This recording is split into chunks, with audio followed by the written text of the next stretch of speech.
Pernikahanku terancam batal karena adikku. Ternyata calon suamiku adalah mantan pacarnya. Halo Bunda, semoga Bunda semuanya dalam keadaan sehat dan bahagia ya. Sebelum masuk ke ceritanya, jangan lupa like, komen dan subscribe channel ini ya. Selamat menonton. Udara sore itu terasa begitu hangat ketika aku, Dinda, duduk di teras rumah sambil membolak-balik katalog dekorasi pernikahan. Jari-jariku gemetar menyentuh gambar-gambar gaun pengantin yang begitu indah, sementara senyum tak pernah lepas dari bibirku. Tidak pernah terbayang sebelumnya bahwa aku akan segera menikah, apalagi dengan seseorang seperti Mas Damar. Mas Damar. Sebut saja namanya saja sudah membuat dadaku berdebar. Kami bertemu setahun yang lalu di acara kantor, ketika aku yang sedang kebingungan membawa tumpukan dokumen hampir menjatuhkan segelas anggur ke baju seorang direktur. Tapi dengan refleks yang cepat, seorang pria tinggi dengan mata teduh menyelamatkanku, mengangkat dokumen-dokumen yang hampir berantakan sambil tersenyum. "Hati-hati, Neng," katanya waktu itu, suaranya dalam namun hangat. Aku hanya bisa membeku, malu sekaligus berdebar. Siapa sangka, pertemuan singkat itu menjadi awal dari kisah kami. Setelah acara itu, kami sering bertemu di kedai kopi dekat kantor, berbagi cerita tentang pekerjaan, hobi, dan akhirnya, kehidupan. Damar adalah pria yang berbeda dari yang pernah ku kenal. Bijaksana, sabar, dan yang paling penting, dia mendengarkanku. Bukan hanya sekadar mendengar, tapi benar-benar memahami. 6 bulan lalu, di bawah langit berbintang di tepi pantai, Damar melamarku. Aku masih ingat betul bagaimana rasanya saat itu. Angin laut yang berhembus peluh, gemericik ombak, dan detak jantungku yang seperti ingin keluar dari dada. "Aku ingin menghabiskan sisa hidupku bersamamu, Dinda," katanya sambil memegang tanganku erat. Aku tidak bisa berkata-kata, hanya bisa mengangguk sambil menahan tangis bahagia. Keluargaku pun menyambut kabar pertunangan kami dengan sukacita. Ibu langsung merencanakan acara lamaran besar-besaran, sementara ayah yang biasanya pendiam malah terlihat antusias membicarakan acara pernikahan. Damar itu baik, pekerja keras, dan yang paling penting, dia mencintaimu, kata ibu suatu sore sambil memelukku. Aku hanya bisa tersenyum, merasa seperti perempuan paling beruntung di dunia. Persiapan tunangan pun berjalan lancar. Aku dan Damar sudah memilih venue, catering, bahkan hampir final dalam memilih gaun tunangan. Semua terasa sempurna, sampai suatu hari, adikku, Sylvie, mengirim pesan bahwa dia akan pulang dari Singapura lebih awal. "Kok mendadak, Enam?" tanyaku melalui telepon. "Aku kangen rumah, Din. Lagi pula, aku tidak mau ketinggalan acara tunangan kakakku," jawabnya riang. Aku tersenyum. Sylvie memang selalu ceria dan penuh semangat. Sebagai adik, dia adalah sahabat kecilku yang selalu mendukungku. Tapi entah mengapa, ada perasaan aneh yang menggelitik di hati. Seperti ada sesuatu yang tidak beres, tapi aku tidak tahu apa. Aku mengusir perasaan itu. Ini adalah momen bahagiaku, dan tidak ada yang boleh mengganggunya. Tapi, siapa sangka, kehadiran Sylvie akan mengubah segalanya. Suara riuh rendah tamu undangan memenuhi ballroom hotel berbintang 5 itu. Gemerincing gelas anggur dan tawa ringan menciptakan atmosfer bahagia yang sempurna. Aku berdiri di samping Mas Damar dengan gaun tunangan warna blush pink yang melekat sempurna di tubuhku. Tangan kananku menggenggam erat tangannya yang hangat. Setiap beberapa menit, dia mencuri pandang ke arahku. Matanya berbinar dengan kebanggaan yang membuat pipiku terus memanas. "Kita hampir sampai di penghujung acara," bisik Damar di telingaku. Nafasnya hangat menyentuh kulit. "Kau tahan-tahan ya, sayang. Sebentar lagi kita bisa pulang dan kau bisa lepas dari sepatu hak tinggi itu." Aku tersenyum, mengangguk sambil menekan jari-jari kakiku yang sudah mulai sakit di dalam sepatu baru. "Tapi aku bahagia," jawabku jujur. "Hari ini sempurna." Dan memang sempurna. Hingga tiba-tiba, dari sudut mataku, aku melihat kerumunan tamu di dekat pintu masuk terbelah. Seorang perempuan dengan dress mini hitam dan rambut lurus sebahu muncul. Wajahnya bersinar familiar. "Enam," seruku spontan, melepas genggaman Damar tanpa berpikir dan melambai ke arah adikku yang baru saja tiba dari Singapura. Tapi ekspresi Sylvie tidak seperti yang kubayangkan. Alih-alih tersenyum lebar dan berlari memelukku seperti biasanya, tubuhnya membeku seketika.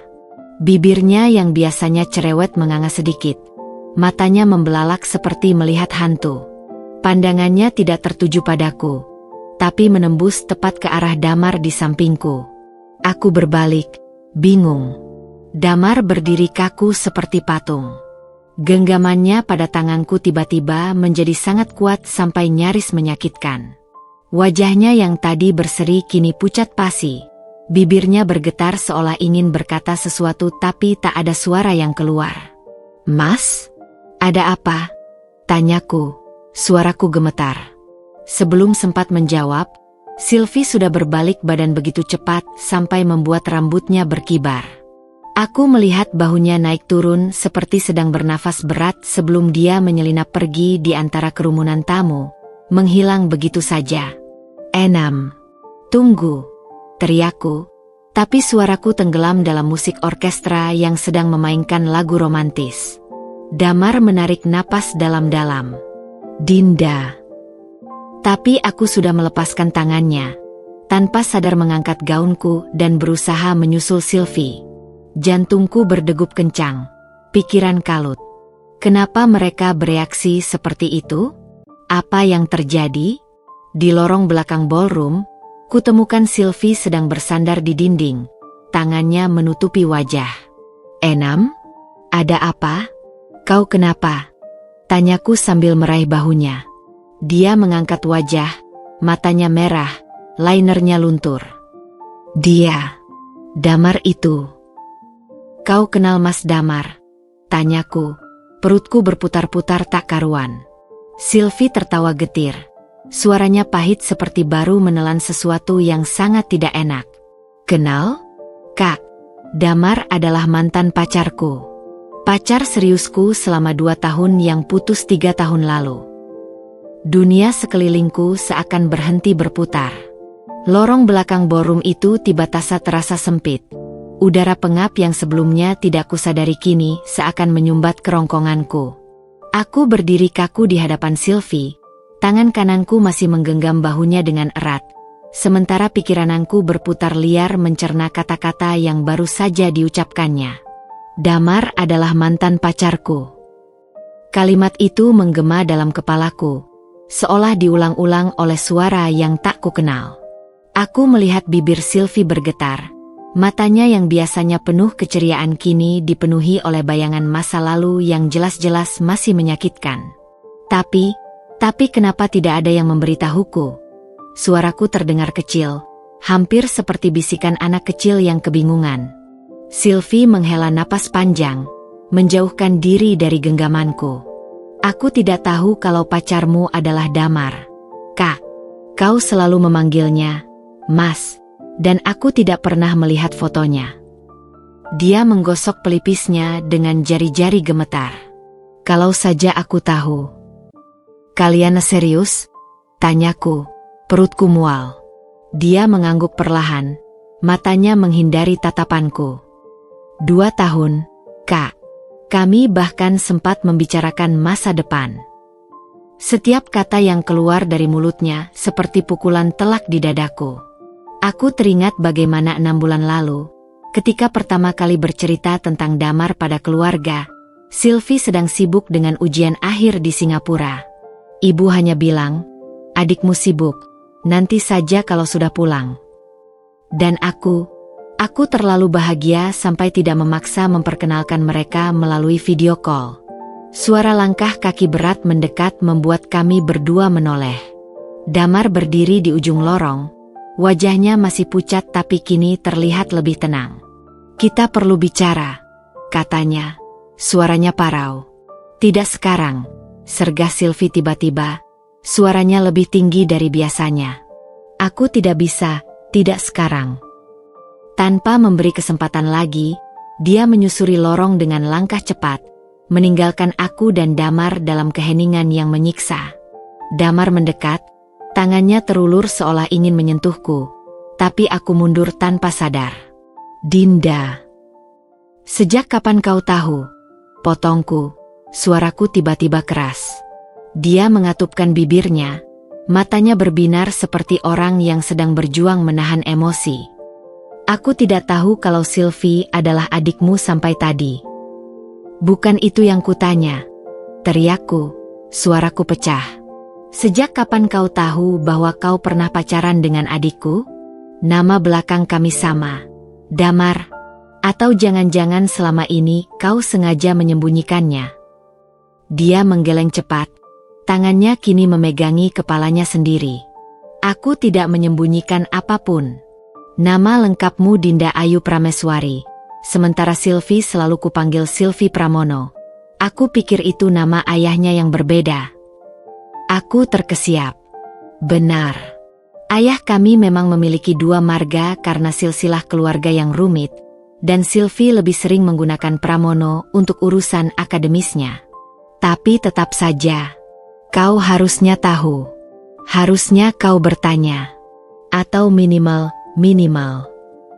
Suaraku tercekat, air mata panas mulai mengalir di pipi.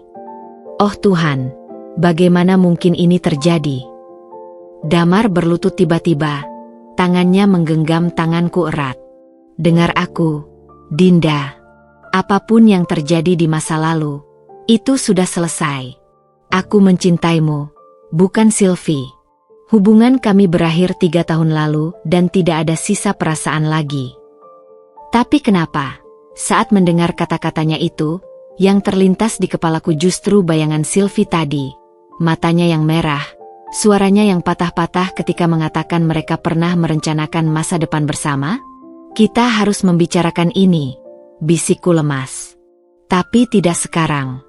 Aku butuh waktu sendirian.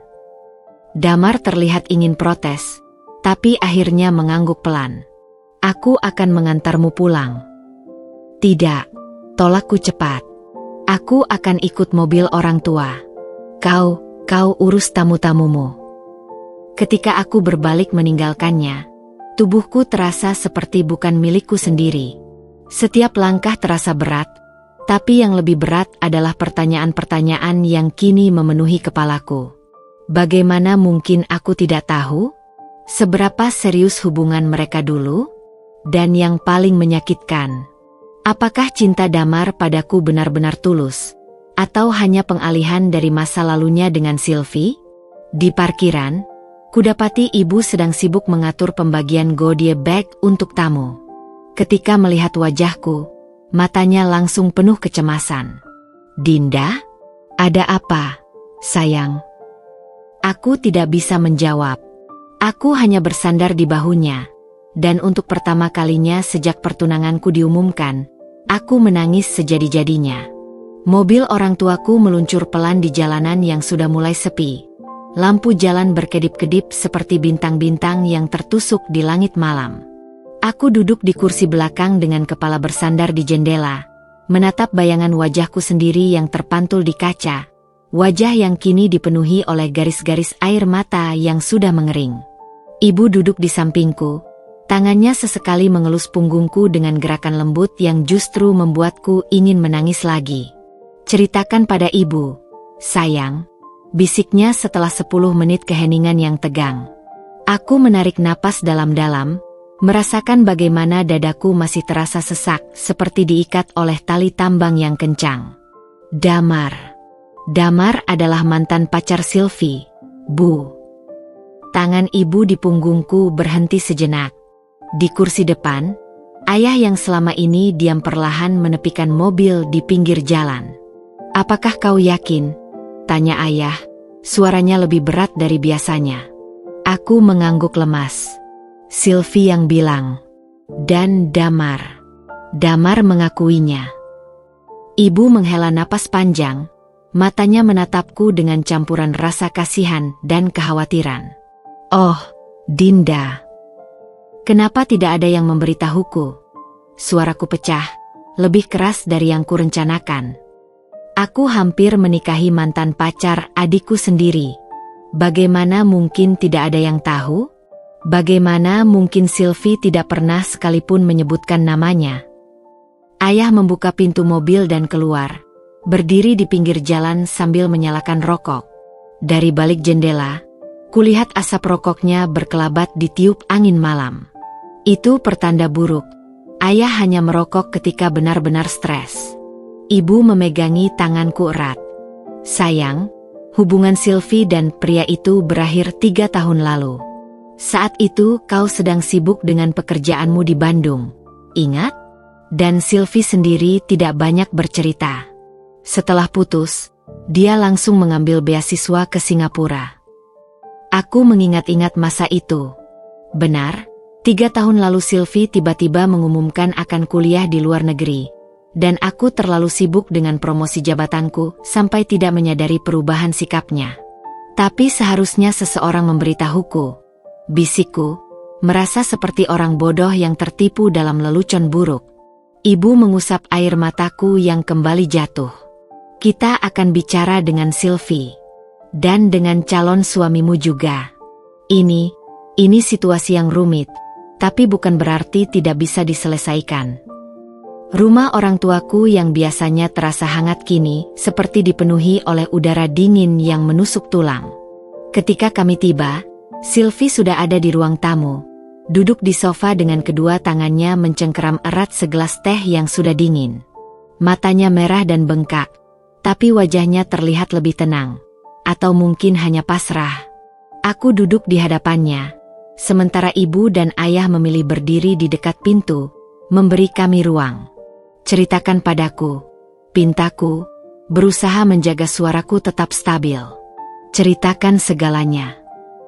Sylvie menatap gelas di tangannya, seolah mencari kekuatan dari cairan kecoklatan itu. Kami bertemu di acara kampus. Mulainya perlahan. Aku tahun kedua, dia asisten dosen tamu untuk mata kuliah manajemen. Awalnya hanya diskusi tugas, lalu berkembang.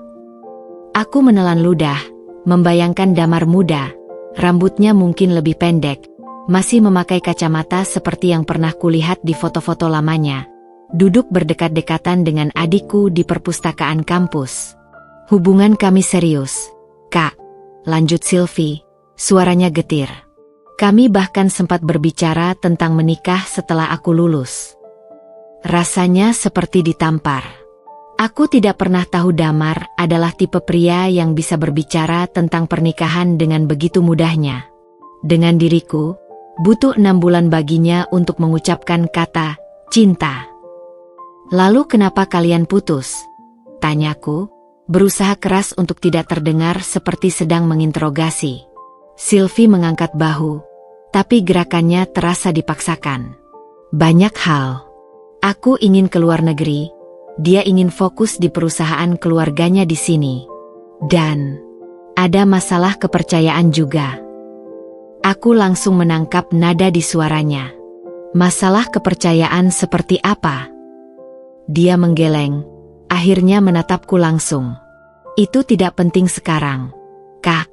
Yang penting adalah aku sudah move on. Aku hanya kaget melihatnya lagi, apalagi sebagai calon suamimu. Tapi ada sesuatu dalam matanya yang membuatku tidak percaya. Sesuatu yang gelap, terluka, dan belum benar-benar sembuh. Enam, kalau ada hal lain. Tidak ada, potongnya cepat, terlalu cepat. Aku hanya butuh waktu untuk menyesuaikan diri. Ibu akhirnya maju, duduk di antara kami berdua. Kita semua butuh waktu, katanya, memandang kami bergantian. Tapi kita harus bicara terbuka sebagai keluarga. Dinda, kau harus berbicara jujur dengan Damar. Sylvie, jika ada luka yang belum sembuh, jangan dipendam. Aku mengangguk, tapi pikiranku masih berputar-putar di sekitar satu pertanyaan yang tidak berani kuucapkan keras-keras. Apakah cinta Damar padaku hanya karena aku mengingatkannya pada Sylvie? Dan dari tatapan Sylvie yang tiba-tiba menghindar ketika pertanyaan itu terlintas di pikiranku, aku khawatir dia sedang memikirkan hal yang sama. Malam itu, aku terbaring di tempat tidur kamar masa kecilku yang dulu selalu terasa nyaman, tapi sekarang seakan menjadi penjara bagi pikiranku yang terus berputar tanpa henti. Langit-langit kamar yang putih itu kutatap dalam gelap. Setiap retakan kecil di plafon seolah membentuk wajah Damar dan Sylvie bergantian. Tersenyum, kemudian menangis, lalu berubah menjadi ekspresi hampa yang tak bisa kubaca. Pukul 3.27. Jam digital di meja samping tempat tidur menyala merah dalam kegelapan. Aku sudah mencoba menghitung domba, meminum teh chamomile yang ibu buatkan, bahkan mendengarkan rekaman relaksasi yang biasanya selalu berhasil membuatku terlelap. Tapi malam ini, tidak ada yang bekerja. Setiap kali aku memejamkan mata, yang terbayang adalah wajah Damar saat melamarku di pantai. Matanya yang berbinar penuh keyakinan, suaranya yang mantap ketika berjanji mencintaiku selamanya. Apakah dia pernah memandang Sylvie seperti itu juga? Pertanyaan itu menghantam dadaku seperti palu godam. Aku meraih ponselku yang sejak tadi sengaja kumatikan. Jari-jariku gemetar saat menekan tombol power. Begitu hidup, deretan notifikasi langsung membanjiri layar. 12 panggilan tak terjawab dari Damar, 5 pesan teks, dan 3 pesan suara. Aku menyentuh ikon pesan suara tanpa berpikir panjang. Suara Damar yang biasanya tenang kini terdengar serak dan tergesa-gesa. "Dinda, tolong. Aku tahu kau marah, tapi biar aku jelaskan. Aku di depan rumah orang tuamu sekarang. Aku tidak akan pergi sampai kita bicara.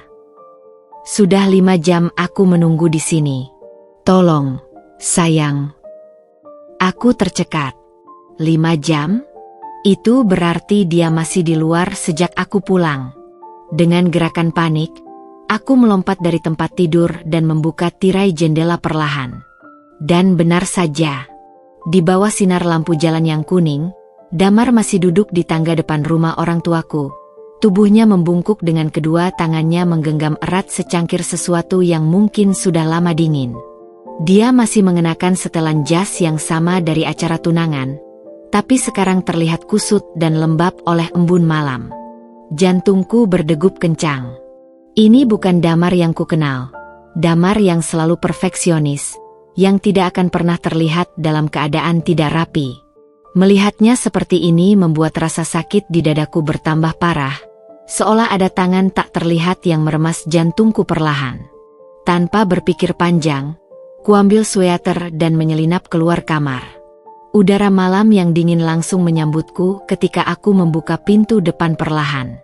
Damar langsung menoleh, matanya yang lelah tiba-tiba berbinar ketika melihatku. "Dinda," gumannya, berusaha berdiri tapi kakinya kaku karena terlalu lama duduk. "Kau gila? Duduk di sini sepanjang malam?" desisku, berusaha keras untuk tidak terlihat seperti sedang khawatir. Dia mengangkat bahu lemah. Aku tidak tahu harus kemana lagi. Ada sesuatu dalam nada suaranya yang membuat dadaku sesak, kerentanan yang tidak pernah ditunjukkannya sebelumnya. Damar selalu menjadi yang kuat, yang percaya diri, yang selalu punya solusi. Tapi pria yang berdiri di hadapanku sekarang seperti versi asing dari dirinya sendiri. "Kita harus bicara," kataku akhirnya, memimpinnya ke bangku taman di sisi rumah yang lebih privat. Damar mengikutiku dengan langkah berat, tubuhnya menggigil sedikit ketika angin malam bertiup lebih kencang. Tanpa kusadari, aku melepaskan sweater dan menyelimutkannya di bahunya. Dia menatapku dengan mata berlinang, tapi tidak berkata apa-apa. Kami duduk dalam keheningan yang tegang untuk beberapa saat sebelum akhirnya aku memecah kebisuan. "Berapa lama?" tanyaku pendek. Dia mengerti maksudku. 2 tahun 3 bulan. "Serius?" "Kami sempat berpacaran jarak jauh ketika dia semester akhir di Jogja," jawabnya, matanya menatap jauh ke kegelapan. "Aku bahkan pernah mempertimbangkan untuk pindah ke sana." Setiap pengakuannya seperti pisau yang berputar di dalam dadaku. Aku menarik napas dalam-dalam. Kenapa putus? Damar mengatupkan bibirnya rapat-rapat. Jari-jarinya memilin ujung sweater yang kuselimutkan padanya. Banyak faktor. Aku sibuk dengan bisnis keluarga, dia dapat beasiswa ke Singapura, dan ada pertengkaran besar tentang apa? Desakku. Dia menatapku langsung untuk pertama kalinya malam itu. Tentang pernikahan. Aku ingin segera menikah. Dia tidak. Aku tidak bisa menerima itu. Aku terkesiap. Ini bertolak belakang dengan apa yang Sylvie katakan. Tapi Sylvie bilang kalian putus karena dia mau ke luar negeri dan kamu tidak mau ikut. Protesku. Damar menggeleng pelan. Itu hanya sebagian kebenaran. Intinya, aku merasa tidak diutamakan. Dia memilih karir daripada kami. Aku terdiam, mencerna kata-katanya. Ini menjelaskan mengapa Damar begitu berkomitmen dalam hubungan kami. Mungkin dia melihat padaku apa yang tidak didapatkannya dari Sylvie. Dan kau tidak berpikir untuk memberitahuku tentang ini sebelumnya. Suaraku mulai meninggi. Aku hampir menikahi mantan pacar adikku sendiri. Damar, kau pikir ini tidak penting untuk disebutkan? Dia meraih tanganku tiba-tiba, genggamannya erat dan hangat. Aku tidak tahu. Aku tidak pernah melihat fotomu bersama Sylvie. Dan seperti yang kukatakan, nama belakangmu berbeda. Kalau aku tahu. Kalau kau tahu. Apa? Potongku tajam. Kau tidak akan mendekatiku? Atau kau hanya akan lebih berhati-hati menyembunyikan masa lalumu? Damar terlihat seperti baru saja ditampar. Kau benar-benar percaya aku memanfaatkanmu? Aku ingin menjawab tidak, tapi keraguan sudah mengakar terlalu dalam. Aku tidak tahu apa yang harus dipercaya lagi, bisikku akhirnya. Dia melepaskan tanganku perlahan. Wajahnya berubah menjadi ekspresi hampa yang membuatku merasa bersalah tanpa alasan yang jelas. Yang aku tahu, katanya dengan suara parau, adalah bahwa cintaku padamu nyata. Tidak ada hubungannya dengan Sylvie atau masa lalu. Tapi jika kau tidak bisa mempercayaiku lagi. Kalimatnya menggantung di udara dingin antara kami. Tidak selesai tapi sangat jelas maknanya. Aku menunduk, merasakan air mata panas kembali menggenang di kelopak mata. Aku butuh waktu. Damar mengangguk pelan, lalu berdiri dengan gerakan lelah. Aku mengerti. Tapi tolong, Dinda, jangan tutup pintu untuk selamanya. Ketika dia berbalik dan berjalan menyusuri jalan gelap sendirian, tubuhku gemetar ingin mengejarnya, ingin memeluknya dan mengatakan bahwa semuanya akan baik-baik saja. Tapi satu pertanyaan masih menggantung di benakku, lebih keras dari yang lain. Apakah cintanya padaku benar-benar untukku? Atau hanya untuk mengisi kekosongan yang ditinggalkan Sylvie? Dan sampai aku menemukan jawabannya, mungkin lebih baik jika kami memang berjarak. Matahari pagi menyelinap melalui celah tirai kamarku. Garis-garis cahaya emas yang seharusnya terasa hangat justru seperti pisau dingin yang membelah keheningan rumah orang tuaku. Aku masih duduk di tepi tempat tidur, tangan menggenggam erat ponsel yang baru saja kuhidupkan. Foto latar layar, gambar aku dan Damar tersenyum bahagia di pantai, terasa seperti ejekan pedas sekarang. Cep, cep, cep. Pintu kamarku diketuk pelan. Dinda? Bangun sudah. Suara ibu dari balik pintu. Aku menarik napas dalam sebelum menjawab. Sudah, Bu. Pintu terbuka perlahan. Ibu masuk membawa nampan berisi sarapan. Nasi goreng kesukaanku, telur mata sapi, dan segelas jus jeruk. Tapi aroma yang biasanya menggugah selera kini justru membuat perutku mual. Ibu buatkan sarapan, katanya sambil meletakkan nampan di atas meja belajar. Matanya lalu tertuju pada tubuhku yang masih mengenakan pakaian semalam. Kau tidak tidur sama sekali. Aku menggeleng, jari-jariku memilin ujung selimut. Aku keluar tadi malam. Bicara dengan Damar. Ibu duduk di sampingku, tangannya yang hangat menutupi tanganku yang dingin. Dan aku menelan ludah, mencoba mengatur kata-kata. Dia bilang mereka putus karena Sylvie tidak mau menikah, bukan karena dia tidak mau ikut ke Singapura. Alis ibu berkerut. Itu tidak seperti yang Sylvie ceritakan.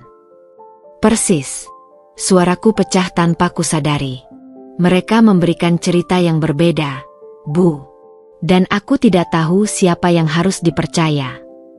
Ibu menghela napas panjang, matanya memandangku dengan tatapan penuh pertimbangan. Sayang, kenapa tidak tanya langsung pada Sylvie? Dia masih di kamarnya. Sepertinya juga tidak tidur semalaman. Aku berdiri di depan kamar Sylvie selama hampir 3 menit. Tangan terangkat setengah hati untuk mengetuk. Dari balik pintu, ku dengar suara musik piano lembut. Lagu yang ku kenal baik, River Flows in You yang selalu diputar Sylvie saat sedang gelisah. Ketukan pertamaku hampir tidak terdengar. Masuk, suara Sylvie dari dalam. Ketika ku buka pintu, pemandangan yang menyayat hati menyambutku. Sylvie duduk bersila di lantai dikelilingi tumpukan foto-foto lama. Beberapa sobekan kertas yang mungkin surat, dan sebuah kotak memorabilia kayu yang ku kenal terlalu baik, hadiah ulang tahunnya yang ke-21 dari Damar. Dia bahkan tidak mengangkat wajah ketika aku masuk. Aku tahu kau akan datang, bisiknya, jarinya menelusuri pinggiran foto yang kuintip sekilas, gambar dirinya dan Damar di sebuah pantai, wajah mereka berdua bersinar bahagia. Kita perlu bicara, kataku. Berusaha keras menjaga suaraku tetap stabil. Tentang apa?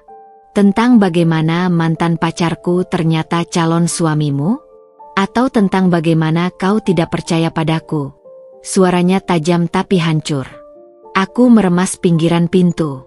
Aku hanya ingin kebenaran. Enam. Damar mengatakan kalian putus karena kau menolak lamarannya. Bukan karena dia tidak mau ikut ke Singapura. Untuk pertama kalinya sejak aku masuk, Sylvie menatapku langsung. Matanya merah dan bengkak, tapi berapi-api dengan kemarahan yang membuatku mundur selangkah. Dia bilang apa?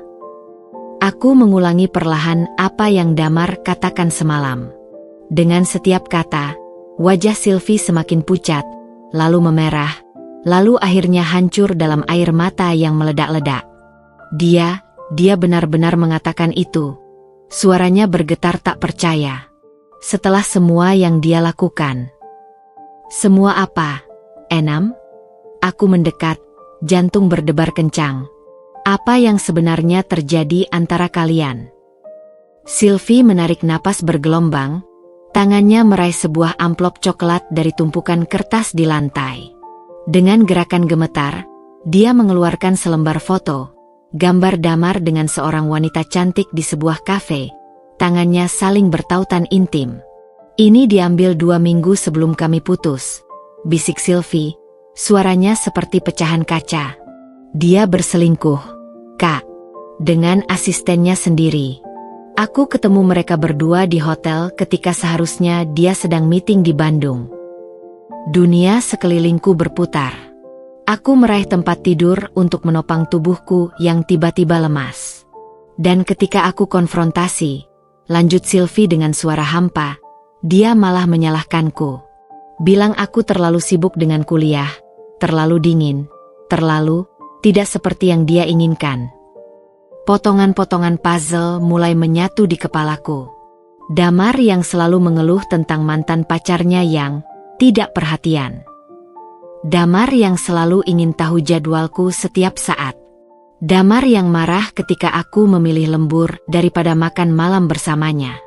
Kenapa tidak kau ceritakan ini sebelumnya? Tanyaku, suaraku lebih kecil dari bisikan. Sylvie tertawa getir. Aku malu, Kak. Aku dicurangi, lalu disalahkan, dan akhirnya kabur ke Singapura seperti pengecut. Air matanya jatuh deras sekarang. Dan ketika kau cerita tentang pacarmu yang sempurna, itu, Tuhan, aku bahkan tidak menyangka itu dia. Kau selalu memanggilnya Mas. Aku merangkulnya tiba-tiba, menahan tubuhnya yang gemetar keras. Di pelukanku, Sylvie akhirnya hancur. Tangisan yang tertahan selama bertahun-tahun meledak seperti banjir bandang. Maafkan aku, isaknya. Aku seharusnya melindungimu dari pria seperti dia. Tapi yang membuat dadaku sesak bukan hanya pengakuan Sylvie, melainkan pertanyaan mengerikan yang kini menghantui pikiranku. Jika Damar bisa berbohong tentang sesuatu sebesar ini, apalagi yang dia sembunyikan? Dan yang lebih menakutkan, apakah aku hanya pengganti Sylvie dalam fantasinya untuk memiliki hubungan yang sempurna? Hujan deras menghentak atap rumah orang tuaku seperti ribuan jari tak sabar yang mengetuk-ngetuk, memecah kesunyian malam yang sudah begitu tegang. Aku duduk di ruang tamu, kedua tanganku mencengkeram erat ponsel yang berisi foto-foto bukti perselingkuhan Damar. Gambar-gambar yang sudah kusimpan selama 2 hari penuh sejak Sylvie memperlihatkannya padaku. Setiap kali membukanya, rasanya seperti pisau berkarat yang menggerogoti isi perutku perlahan. Ibu duduk di sampingku, tangannya sesekali mengelus punggungku. "Kau yakin mau melakukan ini sekarang?" tanyanya, suara hampir tenggelam dalam deru hujan di luar. Aku mengangguk, rahangku terkunci. Dia akan datang malam ini. Aku sudah mengirim pesan.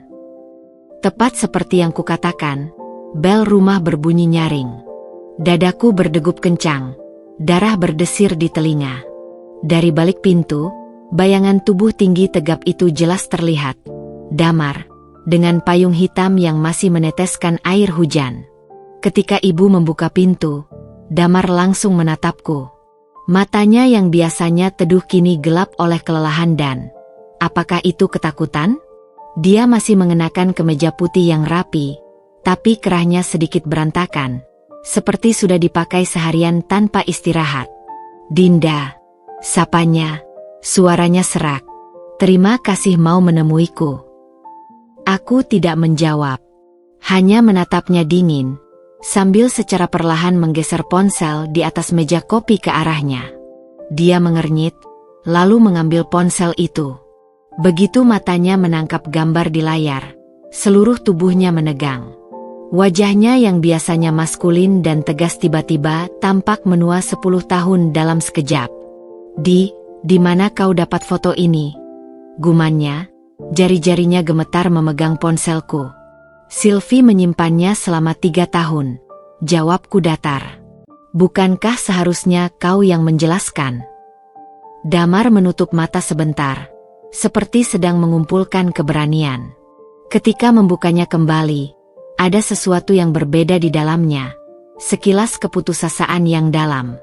Itu dulu," katanya, suaranya pecah. "Aku sudah berubah, Dinda. Hubungan kita berbeda." "Jangan," potongku tiba-tiba berdiri, suaraku memecah ruangan. "Jangan kau bilang kita berbeda. Karena yang kulihat adalah pola yang sama." Aku mengeluarkan buku catatan kecil dari tas. Buku yang selama ini kusimpan rapi untuk mencatat jadwal kami.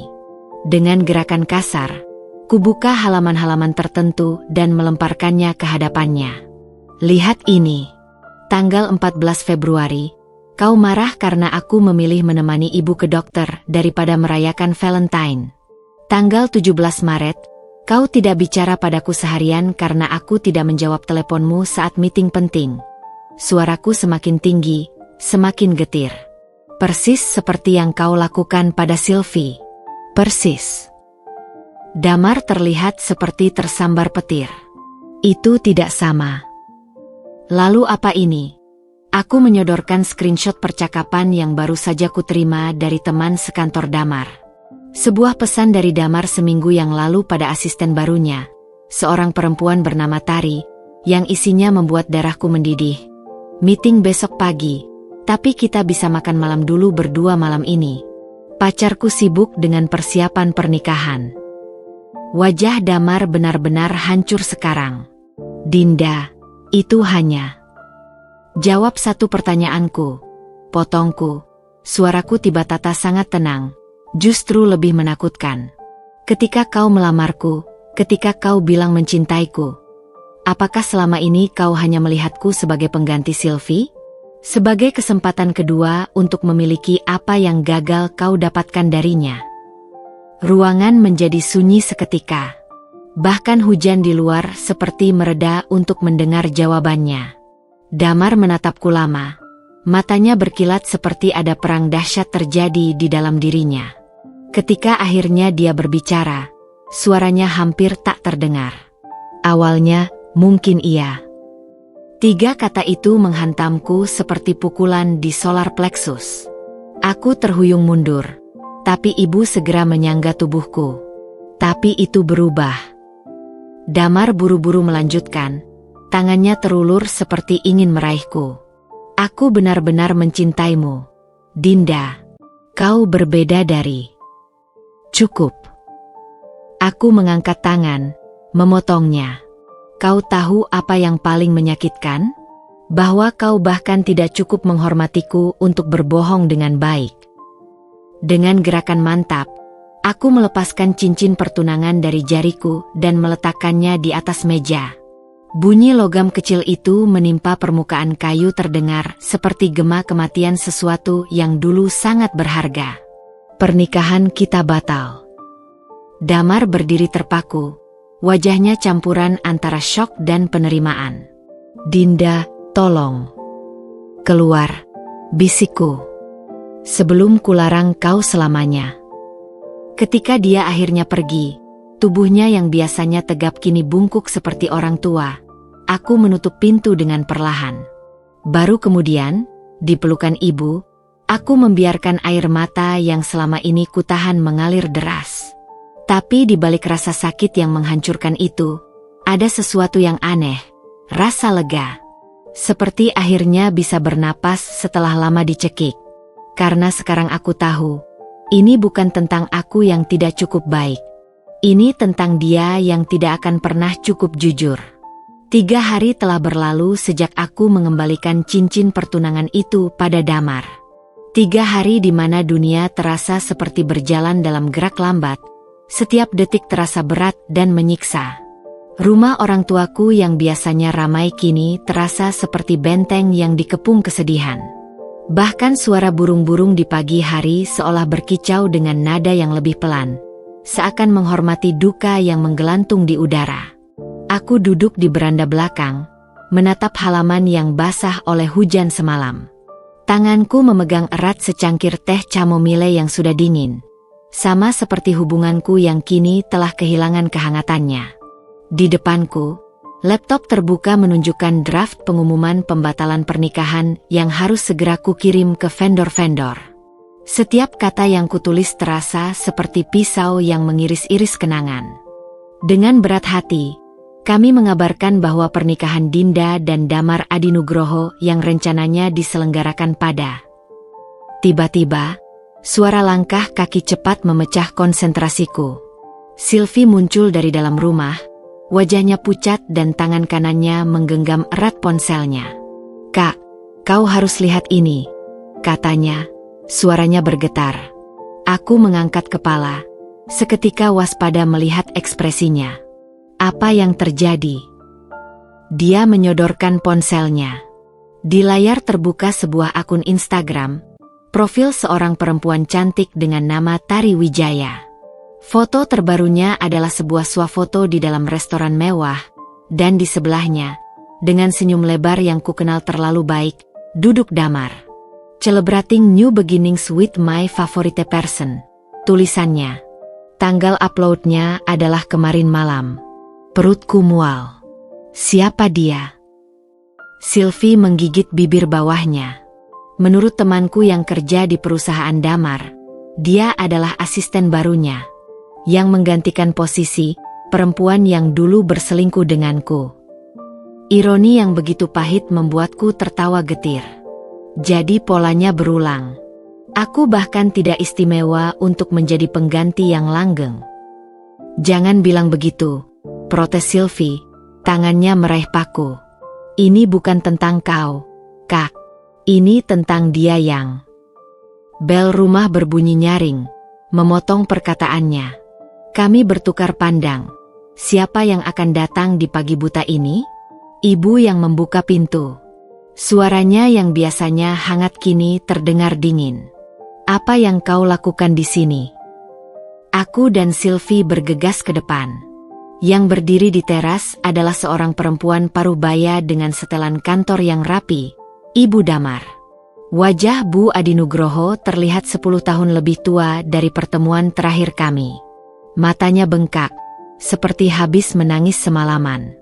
Begitu melihatku, dia langsung menyatukan tangan di depan dada. Dinda, aku mohon maaf yang sebesar-besarnya. Suaranya pecah. Aku terpaku di tempat. Selama ini, Bu Adinugroho selalu baik padaku. Dia yang mengajarkanku resep soto ayam kesukaan Damar. Dia yang selalu memelukku erat setiap bertemu. Silakan masuk, Bu, ucapku akhirnya. Suaraku datar. Ruangan tamu yang biasanya nyaman kini terasa seperti ruang interogasi. Bu Adinugroho duduk di tepi sofa. Tangannya terus memilin-milin sapu tangan. Aku baru tahu semuanya. Mulainya, matanya menghindari tatapanku. Tentang Sylvie, tentang Tari, tentang semua kebohongannya. Aku menahan napas. Dan dia mengeluarkan sebuah amplop dari tasnya dan menggesernya ke arahku. Ini adalah surat pengunduran diri Damar dari perusahaan keluarga. Ayahnya memaksanya mengundurkan diri setelah mengetahui semua kebohongan ini. Sylvie yang duduk di sampingku menyentak. Apa? Bu Adinugroho mengangguk pelan. Kami tidak bisa mentolerir perilaku seperti ini. Terutama setelah. Dia terhenti, seperti ragu melanjutkan. Setelah apa? Desakku. Dia menatapku langsung, matanya penuh penyesalan. Setelah kami menemukan bahwa ini bukan pertama kalinya. Ada yang lain sebelum Sylvie. Dan sebelum Tari. Polanya selalu sama. Ruang tamu terasa berputar. Aku meraih lengan sofa untuk menopang diri. Jadi selama ini, bukan hanya Sylvie dan aku. Bukan hanya Tari. Ada lebih banyak perempuan yang menjadi korban kebohongannya. Berapa banyak? Tanyaku. Suaraku serak. Bu Adinugroho menunduk. Yang kami ketahui, 3 sebelum Sylvie. Tiba-tiba, semua puzzle mulai menyatu. Kekasaran Damar ketika aku berbicara dengan rekan kerja pria. Kecurigaannya yang tak beralasan. Bahkan pilihannya untuk melamarku di pantai. Ternyata itu adalah tempat dia biasa membawa setiap perempuan yang dikencaninya. Aku tertawa. Suara tawaku sendiri terdengar asing di telingaku. Getir, pahit, dan hampa. Jadi selama ini, aku bahkan bukan pengganti khusus. Hanya satu dari banyak serialnya. Bu Adinugroho menggapai tanganku, tapi aku menariknya pergi. Dinda, tolong jangan salahkan dirimu. Damar, dia punya masalah yang bahkan kami tidak paham. Dia sudah kami ajak ke psikolog sejak. Jangan, potongku tajam. Jangan beri aku alasan untuk merasa kasihan padanya. Ruangan kembali sunyi. Hanya terdengar detak jam dinding dan napas berat Bu Adinugroho yang terisak. Aku mengambil amplop pengunduran diri itu dan membukanya perlahan. Surat itu ditulis tangan oleh Damar. Tulisan yang biasanya rapi kini berantakan seperti ditulis dalam keadaan emosional. Di bagian bawah, ada catatan tambahan yang membuat jantungku berhenti sejenak. Untuk Dinda, maafkan aku.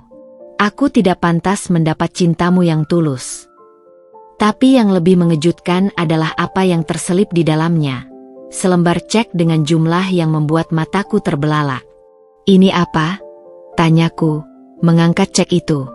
Bu Adinugroho menghela napas. Ganti rugi untuk semua biaya pernikahan yang sudah dikeluarkan. Dan sebagai permintaan maaf kami. Aku meletakkan cek itu kembali ke dalam amplop dengan gerakan lambat. Aku tidak butuh uang ini. Aku tahu, katanya cepat. Tapi tolong terima.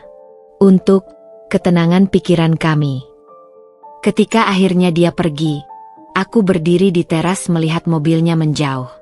Angin pagi menerpa wajahku, membawa serta air mata yang akhirnya kuizinkan jatuh. Di belakangku, Sylvie memelukku dari belakang. "Kau baik-baik saja?"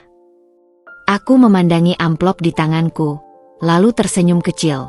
Senyum pertama yang tulus sejak seminggu terakhir. "Akan baik-baik saja," jawabku. Karena sekarang aku tahu, ini benar-benar berakhir. Tapi di sudut hati yang paling gelap, satu pertanyaan masih menggelitik. Berapa banyak lagi perempuan di luar sana yang merasakan sakit seperti ini?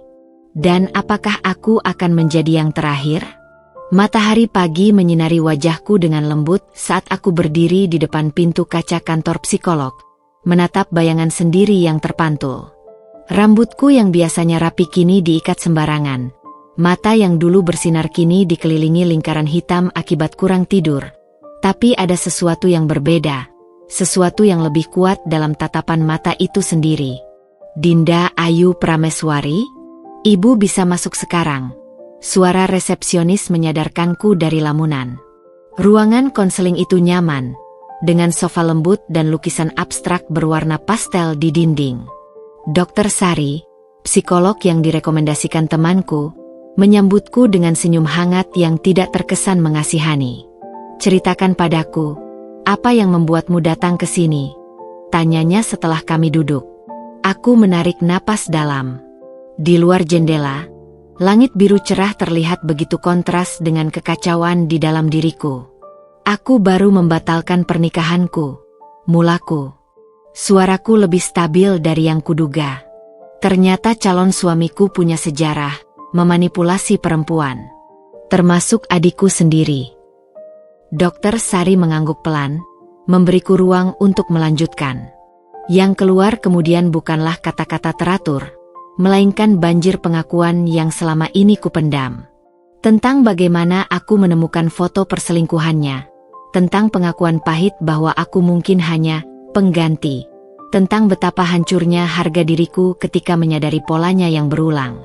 Yang paling menyakitkan, bisikku, jari-jariku menggenggam bantalan sofa erat, adalah menyadari bahwa tanda-tanda itu sudah ada sejak awal.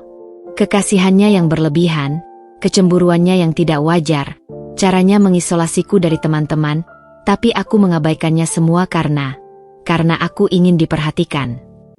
Air mata panas mengalir di pipiku, tapi kali ini aku tidak berusaha menghentikannya.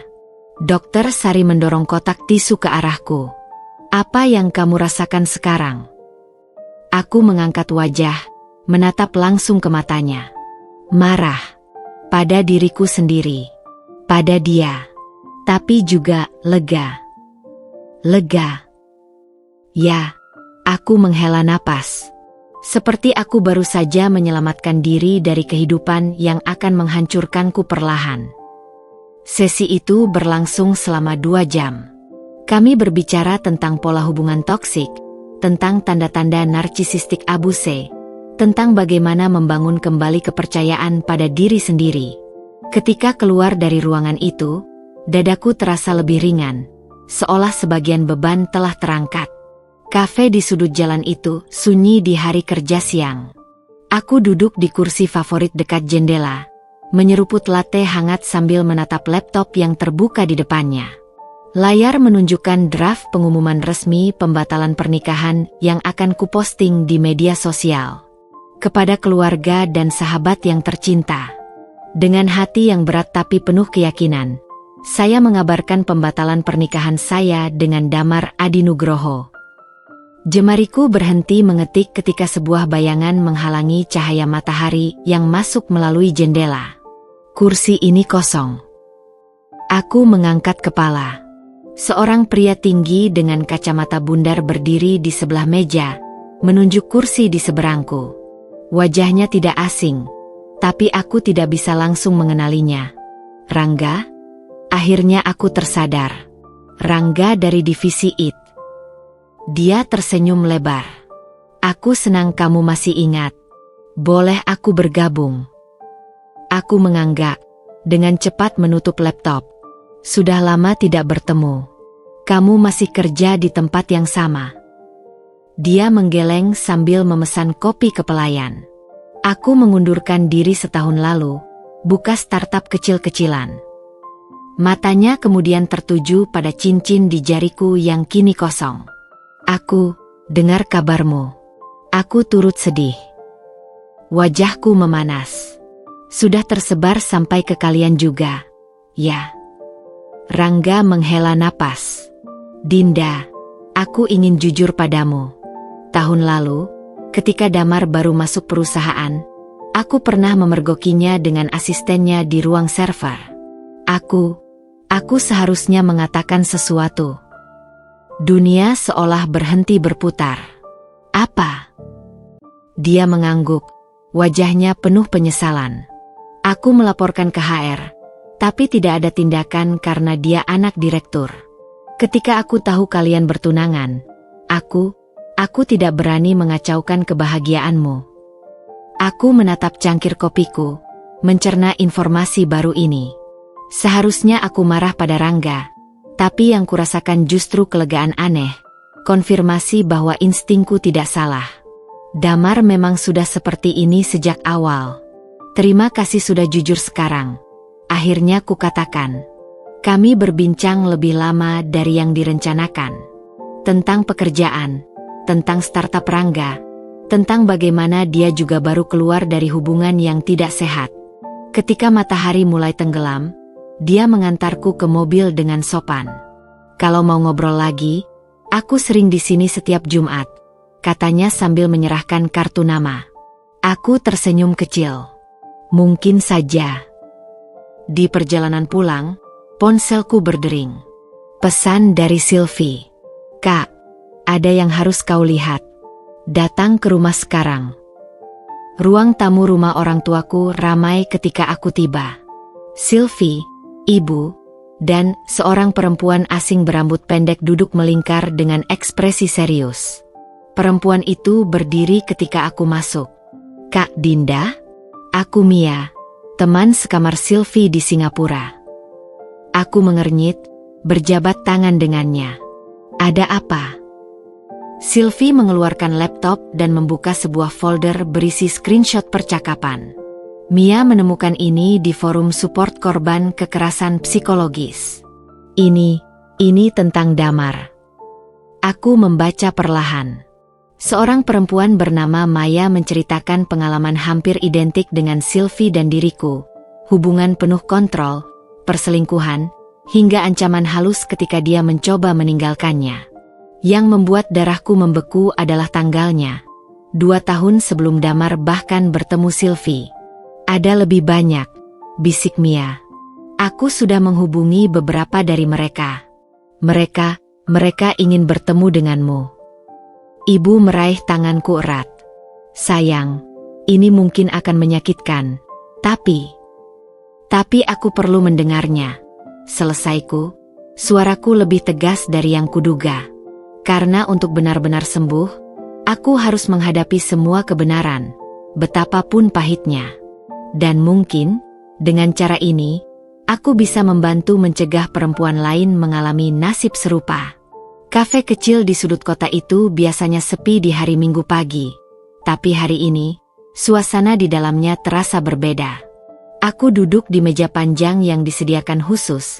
Jari-jariku menggenggam erat cangkir kopi yang sudah dingin. Di hadapanku, 3 perempuan duduk dengan ekspresi campuran antara tegang dan lega. Maya, si pemilik cerita yang kutemukan di forum. Lala, mantan sekelas Damar di SMA. Dan Tari, ya, Tari yang sama yang muncul di foto Instagram itu, yang kini matanya merah bengkak setelah seminggu keluar dari hubungannya dengan Damar. Terima kasih sudah mau datang, ucapku, memecah kesunyian yang menggantung. Maya, perempuan berambut ikal pendek dengan mata tajam, adalah yang pertama berbicara. Aku sudah menunggu hari ini selama 4 tahun, katanya, suaranya bergetar tapi penuh tekad. Ketika hubungan kami berakhir, dia mengancam akan menyebarkan foto-foto intimku jika aku berani menceritakan kebiasaannya yang manipulatif. Lala mengangguk pelan, tangannya memegang erat sapu tangan. Dia merusak hubunganku dengan keluarga sendiri. Selama setahun, aku percaya bahwa hanya Dialah yang benar-benar mencintaiku. Aku menatap Tari, yang selama ini diam. Perempuan cantik itu mengangkat bahu. Aku tahu dia punya masa lalu, tapi dia bilang semua mantannya gila dan posesif. Suaranya pecah. Aku bahkan tidak tahu dia masih bertunangan ketika mulai mendekatiku. Di sebelahku, Sylvie merekam setiap kata dengan seksama. Kami sepakat mendokumentasikan semua kesaksian ini. Untuk apa?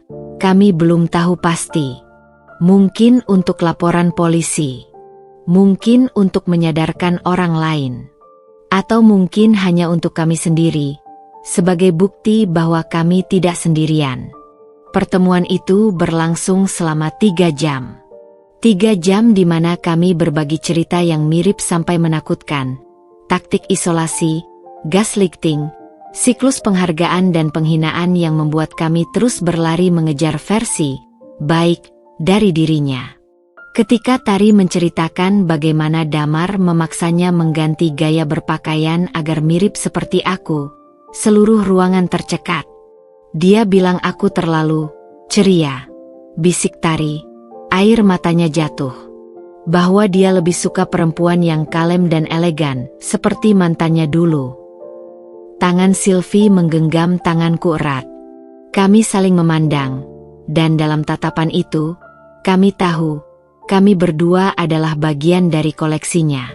Barang-barang yang bisa diatur sesuai keinginannya.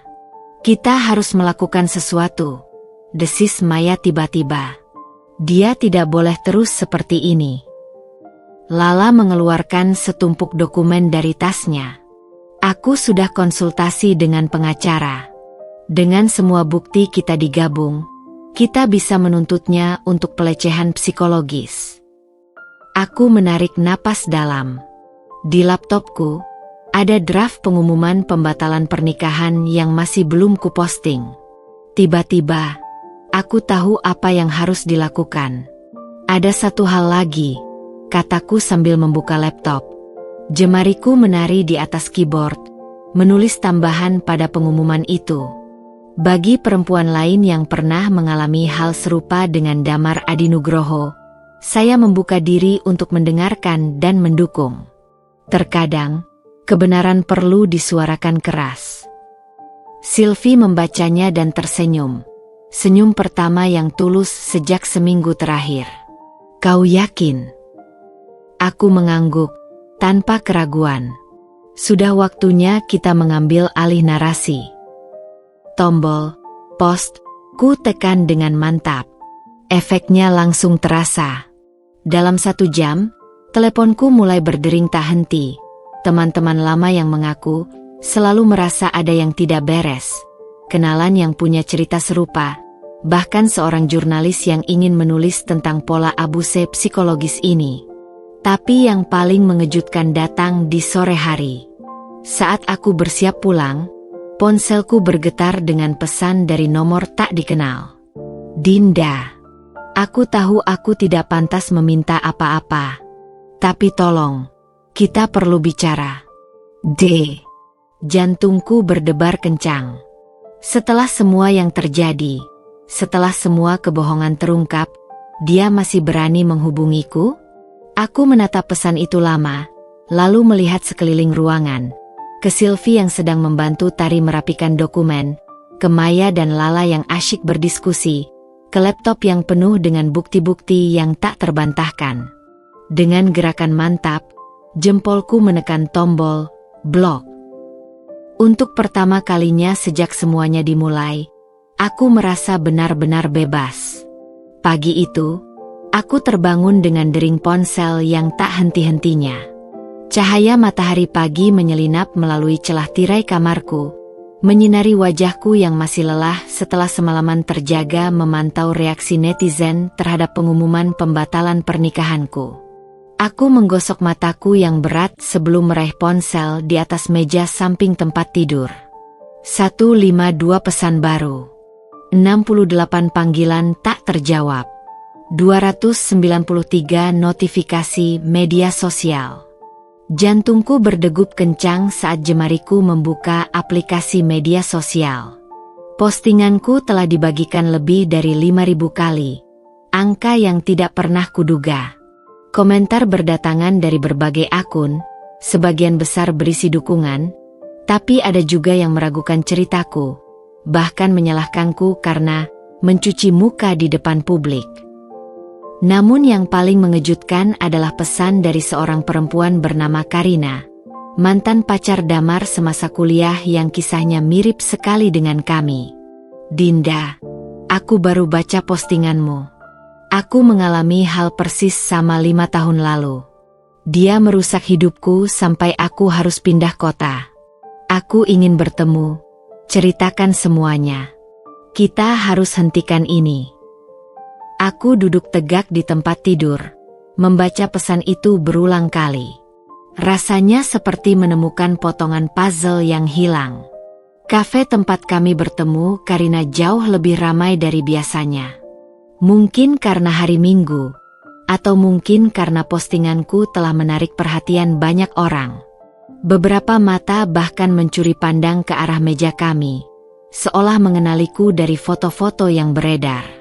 Karina ternyata lebih pendek dari bayanganku, dengan rambut hitam lurus sebahu dan mata tajam yang menyimpan luka lama. Tangannya gemetar saat meraih cangkir tehnya. Aku tidak pernah berpikir ada orang yang akan percaya padaku, katanya, suaranya parau. Semua orang, bahkan teman-temanku sendiri, percaya bahwa aku yang terlalu posesif, bahwa aku yang paranoid. Dia mengeluarkan sebuah flash disk dari tasnya. Ini semua buktinya. Pesan teks, email, bahkan rekaman suara ketika dia mengancamku. Aku dan Sylvie saling memandang. Ini lebih dari yang kami harapkan. Kamu menyimpan semuanya selama 5 tahun, tanya Sylvie takjub. Karina mengangguk, matanya berkaca-kaca. Aku tahu suatu hari kebenaran akan terungkap. Aku hanya tidak tahu kapan. Saat kami sedang asyik berbincang, ponselku bergetar lagi. Pesan dari Rangga. Dinda, kau lihat berita online hari ini? Ada artikel panjang tentang Damar di portal berita ternama. Sepertinya ada lebih banyak korban lagi. Dengan jari yang gemetar, kubuka link yang dia kirim. Artikel itu muncul di layar ponselku dengan judul tebal. Eksklusif. Pola manipulasi dan pelecehan psikologis calon pengusaha muda terungkap. Di bawah judul, ada foto Damar yang sedang menghadiri acara amal bulan lalu. Senyum lebar yang dulu kukagumi, kini terlihat palsu dan mengerikan. Kalian lihat ini, bisikku, meletakkan ponsel di tengah meja. Karina membaca cepat, lalu tersenyum getir. Akhirnya, sudah waktunya dunia tahu siapa dia sebenarnya. Sepulang dari kafe, rumah orang tuaku ramai oleh kedatangan tamu tak terduga. Tante Mira, sepupu ibu yang bekerja sebagai jurnalis investigasi. Dinda, aku bawa tim untuk wawancara, katanya serius sambil menyodorkan kartu pers.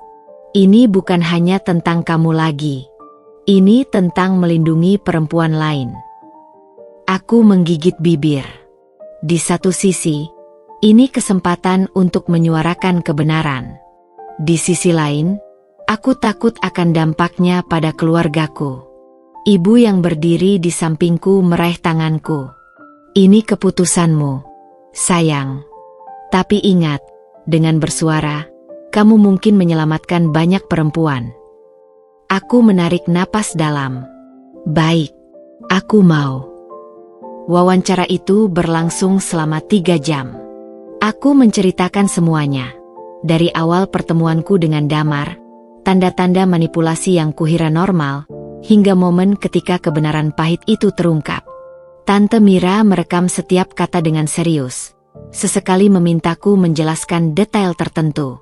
Kami sudah mengumpulkan bukti dari beberapa sumber lain, katanya di akhir wawancara. Termasuk mantan karyawan perusahaannya yang bersedia bicara. Malam itu, ketika semua sudah pergi, Aku berdiri di balkon kamar, menatap langit berbintang. Ponsel di tanganku masih terus bergetar dengan deretan pesan dukungan. Tiba-tiba, sebuah pesan masuk dari nomor tak dikenal. Lagi. Kau pikir kau menang? Kau tidak tahu siapa yang kau hadapi. D. Dingin merayap di tulang belakangku. Tapi kali ini, ketakutan itu cepat tergantikan oleh kemarahan. Dengan tegas, ku ketik balasan. Aku tahu persis siapa kamu. Dan sekarang, semua orang juga tahu. Lalu ku blokir nomor itu, untuk selamanya. Pagi itu, langit Jakarta terlihat mendung, seolah mencerminkan suasana hatiku yang masih bergejolak. Aku duduk di teras belakang rumah orang tuaku, menatap layar laptop yang penuh dengan tab browser terbuka, masing-masing menampilkan berbagai artikel dan tanggapan viral tentang pengakuanku. Sejak Tante Mira mempublikasikan investigasinya, nama Damar Adinugroho menjadi trending topik di berbagai platform media sosial. Di layar, sebuah video pendek dari saluran berita nasional memperlihatkan kerumunan wartawan yang mengepung gedung perusahaan keluarga Damar. Wajahnya muncul sekilas di antara bodyguard yang mengawalnya, matanya sembab dan wajahnya tertunduk. Sangat berbeda dari gambaran pria sempurna yang selama ini dikenal publik. PT Adinugroho Group mengeluarkan pernyataan resmi mengenai pemberhentian Damar Adinugroho dari seluruh jabatan di perusahaan. Keluarga besar menyatakan menyesal dan akan bekerja sama penuh dengan pihak berwajib. Aku mematikan video itu, perasaan campur aduk memenuhi dadaku. Di satu sisi, ada kepuasan melihat keadilan mulai ditegakkan. Di sisi lain, ada rasa sedih bahwa semua ini harus terjadi, bahwa seseorang bisa tumbuh menjadi manipulator ulung yang menyakiti begitu banyak orang. Ding! Ponselku bergetar dengan notifikasi pesan baru dari grup WhatsApp yang berisi kami para korban Damar. Maya mengirim tangkapan layar dari akun Instagram seorang perempuan bernama Saskia. Postingannya yang terbaru adalah foto dirinya dengan Damar di sebuah restoran mewah, diunggah 2 minggu sebelum pengumuman pertunanganku. Baru ketemu calon suamiku lagi setelah sekian lama hati merah 2 second chance. Aku mengernyit. Tanggalnya menunjukkan bahwa Damar sudah berpacaran dengannya sambil melamarku. Dia benar-benar tidak pernah berubah, tulis Maya di grup. Kita harus hubungi dia, balas Karina. Sebelum dia menjadi korban berikutnya. Aku menatap layar, jantung berdebar. Ini seperti melihat sejarah berulang. Pola yang sama, korban yang berbeda. Tanpa pikir panjang, ku ketik pesan langsung ke akun Instagram Saskia. Hai Saskia, maaf mengganggu. Aku Dinda, mantan tunangan Damar. Bisa kita bicara? Ini penting. Sore harinya, Saskia datang ke rumahku dengan wajah merah dan bengkak akibat tangisan. Perempuan cantik berambut pirang ini ternyata adalah anak seorang pengusaha terkenal. Faktanya, perkenalan mereka diatur oleh ayah Saskia sendiri yang merupakan partner bisnis keluarga Damar. Aku tidak percaya, bisiknya sambil menggenggam erat segelas teh yang ibu berikan. Dia bilang kamu yang gila posesif. Bilang kamu tidak bisa move on sampai mengarang cerita ke media. Sylvie yang duduk di sampingku menghela napas panjang. Dia mengatakan hal yang sama tentangku pada Dinda. Dan tentang mantan-mantan lainnya. Aku mengambil album foto dari rak, membuka halaman yang berisi koleksi gambar pertunanganku. Lihat, Saskia. Ini tanggal lamarannya padaku. Ku balik halaman. Dan ini kita berdua di fitting gaun pengantin, 3 minggu sebelum dia mulai dekat denganmu. Wajah Saskia pucat. Tapi dia bilang hubungan kalian sudah berakhir lama. Bilang kamu tidak bisa menerima kenyataan. Dia pembohong profesional, ucap Karina yang ikut hadir. Aku punya bukti pesan teks darinya yang mengatakan hal serupa tentang mantan sebelumnya. Padahal saat itu dia masih pacaran denganku. Saskia menutup wajah dengan tangan. Aku sudah tidur dengannya. Bahkan ayahku sudah menyetujui pertunangan kami bulan depan. Ruang tamu menjadi sunyi. Ibu yang selama ini diam akhirnya berbicara. Nak, lebih baik sakit sekarang daripada seumur hidup. Malam itu, setelah Saskia pergi dengan janji akan mempertimbangkan semua bukti kami, ponselku berdering lagi. Kali ini dari Rangga. Dinda, kau baik-baik saja? Suaranya terdengar khawatir. Aku baru dapat kabar dari teman di kepolisian. Damar dilaporkan oleh 3 orang berbeda atas tuduhan pelecehan psikologis dan ancaman. Aku tercekat. Siapa yang melapor? Karina, Maya, dan Saskia. Napasku tersendat. Saskia? Jadi dia memilih untuk melawan? Ada lagi, lanjut Rangga. Perusahaan keluarganya sedang diselidiki untuk kasus penggelapan pajak. Media sudah mulai mengaitkan ini semua dengan pola perilaku Damar. Ketika mengakhiri telepon, aku berdiri di depan jendela kamar, menatap hujan yang mulai turun. Butir-butir air menghantam kaca, mengaburkan pandangan keluar, mirip seperti perasaanku sekarang. Sedih, lega, marah, semua bercampur menjadi satu. Dari bawah, suara ibu memanggil, "Dinda, ada yang mau bicara denganmu." Di ruang tamu, seorang perempuan parubaya dengan setelan formal berdiri dengan tas kerja di tangan. "Bu Dinda, saya Dewi, asisten hukum dari Lebih Keadilan Perempuan. Kami ingin menawarkan pendampingan hukum untuk kasus Anda." Dia mengeluarkan berkas-berkas dari tasnya. Dengan semua bukti yang terkumpul, kami yakin bisa membawa ini ke pengadilan. Tidak hanya untuk Anda, tapi untuk semua korban. Aku menatap ibu, lalu Sylvie yang berdiri di tangga dengan mata berbinar. Untuk pertama kalinya sejak semuanya dimulai, aku merasa ini bukan lagi tentang aku atau Damar. Ini tentang memutus rantai. Tentang memastikan tidak ada perempuan lain yang harus melalui penderitaan yang sama. Kami setuju, kataku mantap, sambil menjabat tangan Dewi erat-erat. Di luar, hujan semakin deras. Tapi di dalam hatiku, untuk pertama kalinya, terasa ada cahaya yang mulai bersinar lagi. Ruangan pertemuan Lebih Keadilan Perempuan terasa pengap meskipun AC bekerja keras. Aku duduk di antara Karina dan Saskia. Tangan berkeringat menggenggam erat berkas-berkas bukti yang sudah kami kumpulkan. Di seberang meja, Bu Dewi dan tim hukumnya dengan cermat memeriksa setiap dokumen. Mulai dari percakapan teks, rekaman suara, hingga laporan psikologis yang menunjukkan dampak trauma dari hubungan dengan Damar. "Kita punya dasar kuat untuk kasus kekerasan psikologis," ujar Bu Dewi tanpa mengangkat pandangannya dari dokumen. Tapi tantangan terbesar adalah membuktikan niat jahat dan pola berulang di pengadilan. Saskia menghela napas. Ayahku mengancam akan memutus hubungan jika aku terus melanjutkan laporan ini. Dia bilang bisnis lebih penting. Tanganku meraih tangan Saskia yang gemetar. Perempuan muda ini baru berusia 22 tahun. Masih sangat muda untuk mengalami pengkhianatan seperti ini. "Kita harus bertemu dengan semua korban sekaligus," sela Karina tiba-tiba. "Buat timeline lengkap hubungan Damar dengan masing-masing kita. Buktikan bahwa ini bukan kebetulan, tapi pola terstruktur." Bu Dewi mengangguk setuju. "Bagus. Kita juga perlu." Pintu ruangan terbuka tiba-tiba. Seorang staf lebih masuk dengan wajah pucat. "Bu Dewi, ada yang perlu Anda lihat."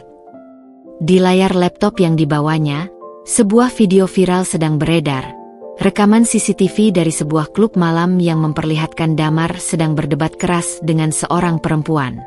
Tanggalnya menunjukkan malam sebelum pertunangan kami. "Perempuan itu, aku kenal," bisikku, jantung berdegup kencang. "Dia pramuniaga di butik tempatku fitting gaun pengantin." Rekaman itu berganti adegan. Damar menampar perempuan itu hingga terjatuh.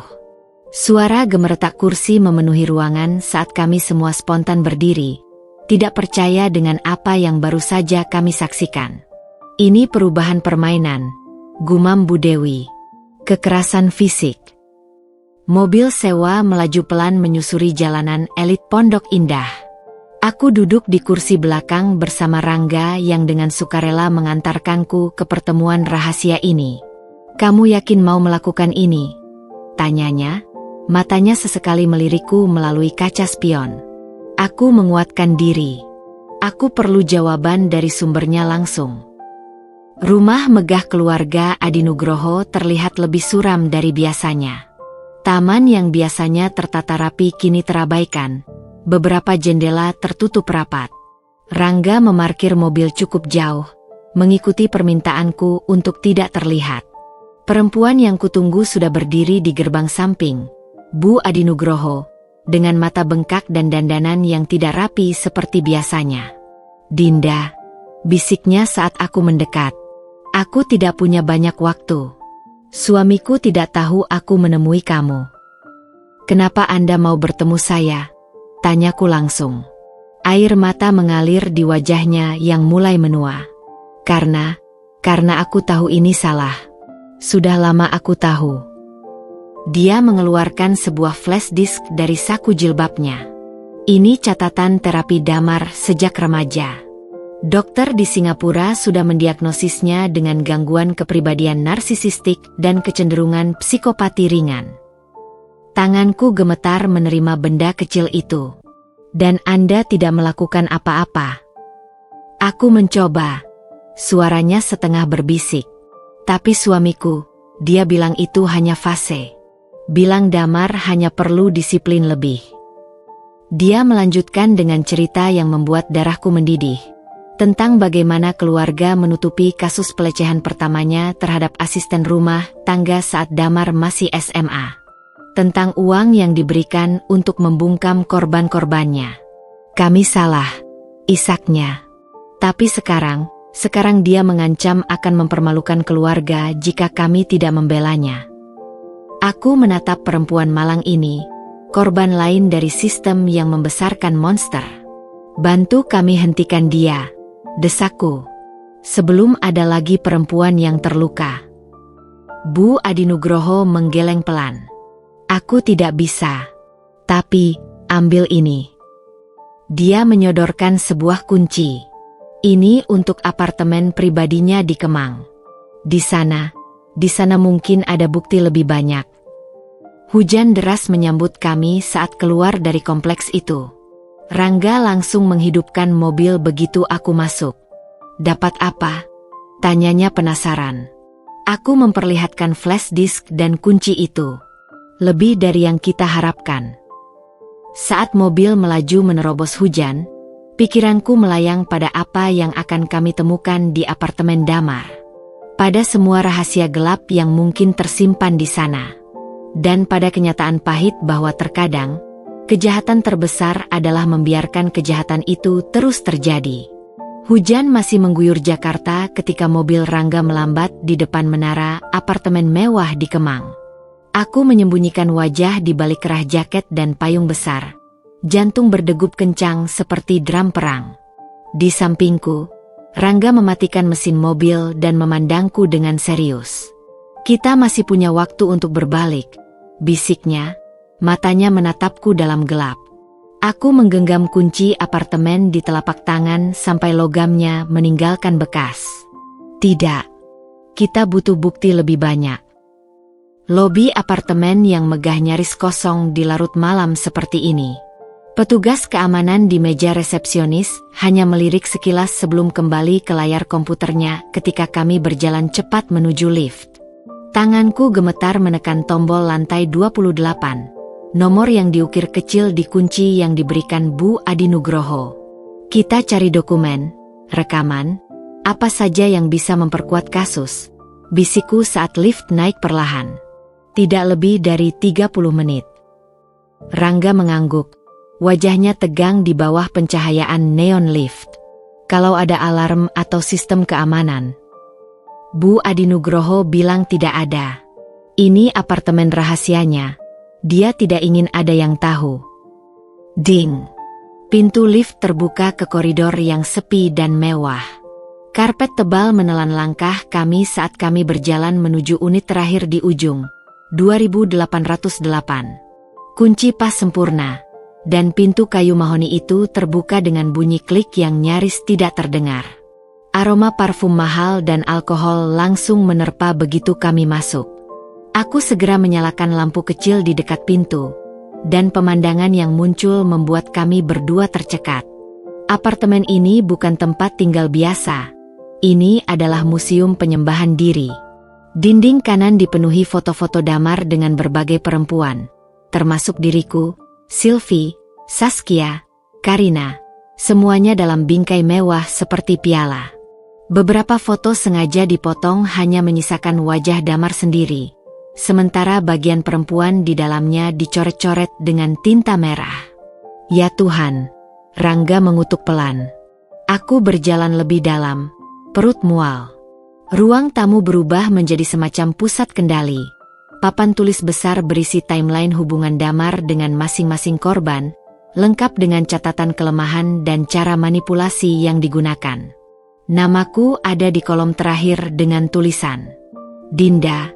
Terlalu percaya, mudah dikendalikan melalui keluarga. Kelemahan, takut tidak dicintai. Lihat ini, Rangga memanggil dari ruangan sebelah. Aku bergegas menyusul dan menemukannya berdiri di depan meja kerja yang dipenuhi monitor komputer. Salah satu layar masih menyala. Tampaknya damar terburu-buru saat terakhir kali keluar. Rangga menggerakkan mouse, dan layar hidup memperlihatkan desktop yang penuh dengan folder. Salah satu folder bernama Koleksi, membuat darahku membeku. Jangan. Tapi Rangga sudah mengklik. Folder itu berisi ratusan foto dan video intim. Semua perempuan berbeda, beberapa terlihat tidak sadarkan diri. Di sudut layar, ada folder lain bertuliskan, pemerasan. Aku menutup mulut, menahan muntah. Ini lebih buruk dari yang kita duga. Rangga segera mengeluarkan flash disk dari saku. Kita salin semuanya. Cepat. Proses pengunduhan file berjalan lambat. Sementara menunggu, aku menjelajah bagian lain apartemen. Kamar tidur mewah itu terasa seperti set film horor. Tempat tidur besar dengan tirai hitam, cermin di langit-langit, dan laci-laci penuh alat bantu seks yang membuatku semakin mual. Tapi yang paling mengerikan ada di balik lukisan besar di atas tempat tidur. Ketika secara tidak sengaja menyenggolnya, lukisan itu bergeser dan memperlihatkan berangkas kecil tertanam di dinding. Jantungku berdegup kencang. Kode berangkas. Aku mencoba tanggal ulang tahun damar. Tidak terbuka. Tanggal pertunangan kami. Sama. Lalu tiba-tiba terpikir olehku, tanggal dia pertama kali bertemu Sylvie. Klik. Brankas terbuka. Isinya membuat napasku tersendat. Tumpukan paspor palsu, uang tunai dalam berbagai mata uang, dan sebuah buku catatan kulit hitam.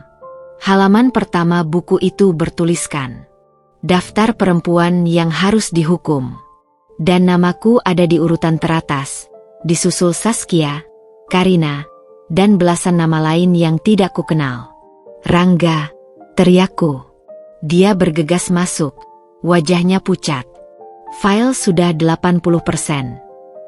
Tiba-tiba, suara kunci berputar di pintu depan. Kami membeku. Damar pulang. Detik-detik setelah mendengar suara kunci di pintu, seluruh tubuhku membeku. Rangga menarik lenganku dengan kasar, menarikku ke balik tirai tebal di sebelah balkon. Nafas kami tersengal-sengal. Jantung berdegup kencang hingga hampir terasa di tenggorokan. Pintu depan terbuka dengan suara berderit, diikuti langkah kaki berat yang bergema di lantai marmer. Bau alkohol menyengat mengisi ruangan, bercampur dengan aroma parfum mahal yang selama ini melekat pada damar. Ayo cepat keluar, bisik Rangga di telingaku. Suaranya nyaris tidak terdengar. Tapi sebelum sempat bergerak, suara damar yang parau dan tidak stabil membuat darahku membeku. Dinda? Kau di sini, sayang. Suaranya menggema di apartemen yang sunyi, diikuti tawa pahit yang membuat bulu kuduku merinding. Aku tahu kau datang. Ibu cerita padaku. Kaki gemetar menahanku berdiri. Melalui celah tirai, aku melihat bayangan tubuh tinggi itu berjalan tidak stabil menuju meja minuman. Botol whisky dibuka dengan kasar, dan suara cairan dituang ke gelas memenuhi kesunyian. Rangga menekan lenganku, memperingatkan untuk tidak bergerak. Matanya melirik ke arah meja komputer. Flash disk masih tertancap, proses transfer data masih berjalan di layar. Damar menghempaskan tubuhnya ke sofa. Wajahnya yang biasanya tampan kini merah dan bengkak oleh alkohol dan kemarahan. Di tangannya, sebuah ponsel bergetar terus-menerus, tampaknya dari keluarganya atau mungkin pengacaranya. Dengan gerakan kasar, dia melemparkan ponselnya ke dinding hingga pecah berantakan. Semua mengkhianatiku, raungnya, suaranya pecah. Tapi kau yang paling menyakitkan, Dinda. Tangannya meraih sesuatu dari meja, bingkai foto. Dari jarak beberapa meter, aku bisa melihat itu adalah foto pertunangan kami di pantai. Dengan gerakan pelan, dia mengusap permukaan fotonya sebelum tiba-tiba melemparkannya ke perapian. Kaca pecah berderai. Rangga menarik nafas dalam, perlahan mengeluarkan ponselnya dan mulai merekam diam-diam. Damar berdiri tiba-tiba, berjalan tidak stabil menuju meja komputer. Jantungku berhenti sejenak ketika dia mendekati monitor yang masih menyala. Kau pikir aku tidak tahu? Tawanya sinis, jarinya mengetuk-ngetuk meja. Aku selalu tahu segalanya. Dia membuka laci meja dan mengeluarkan pistol kecil. Rangga menarik nafas tajam. Tanganku refleks menutup mulut untuk menahan teriakan. Damar memutar-mutar senjata itu di tangannya, lalu tiba-tiba mengarahkannya ke monitor komputer. Kau semua pengkhianat. Dor. Suara tembakan memekakan telinga di ruangan tertutup itu. Monitor komputer hancur berkeping-keping, tapi flash disk masih tertancap di CPU di bawah meja. Rangga bergerak cepat, mendorongku ke arah pintu balkon sambil berbisik, "Larilah. Aku akan ambil flash diska." Tapi langkah kami terhenti ketika suara dingin Damar mengiris kegelapan. "Keluar dari sana. Sekarang." Dia berdiri tepat di depan tirai kami bersembunyi. Pistol terarah. Cahaya lampu menyilaukan ketika Rangga mendorongku keluar dari balik tirai. Damar terkejut melihat Rangga, tapi kemudian wajahnya berubah menjadi ekspresi jijik yang dalam. "Ah, si anjing it," ejeknya. "Pistol masih teracung. Aku harusnya tahu kau akan ikut campur." Rangga berdiri di depanku, melindungi. "Sudah cukup, Damar. Semuanya sudah berakhir." Tawa kasar meledak dari mulut Damar. "Berakhir? Ini baru permulaan." Matanya beralih ke wajahku, dan untuk pertama kalinya, aku melihat kegilaan sejati di dalamnya. "Aku sudah merencanakan segalanya, Dinda. Setiap detail. Termasuk bagaimana kau akan kembali padaku." Tangannya meraih sesuatu dari saku, sebuah suntikan kecil berisi cairan bening. "Ayo, sayang. Kita akan pergi berlibur. Hanya kita berdua." Rangga melompat ke depan saat Damar melangkah mendekat. Mereka bertubrukan, jatuh ke lantai dengan suara gemerincing. Pistol melesat ke sudut ruangan, tapi suntikan masih terkepal di tangan Damar. "Lari, Dinda!" teriak Rangga sambil berusaha menahan Damar yang mengamuk. Aku berbalik menuju meja komputer. Flash disk masih ada di sana. Dengan gerakan cepat, aku mencabutnya dan berlari ke arah pintu depan. Teriakan Rangga dan kutukan Damar mengiringi langkahku. Tanganku yang gemetar membuka kunci pintu. Kraak. Rasa sakit tajam di kepala membuatku terjatuh ke lantai. Penglihatanku berkunang-kunang saat melihat Damar berdiri di atasku, pecahan vas bunga di tangannya. "Kau tidak akan pergi kemana-mana," bisiknya dengan lembut, seperti kekasih yang sedang bercanda. Di belakangnya, Rangga terbaring tidak bergerak, darah mengalir dari pelipisnya. Damar meraih suntikan itu lagi, mencabut tutupnya dengan giginya. "Jangan khawatir, sayang. Ini tidak akan sakit." Ketika jarum itu mendekat, seluruh hidupku berkedip di depan mata.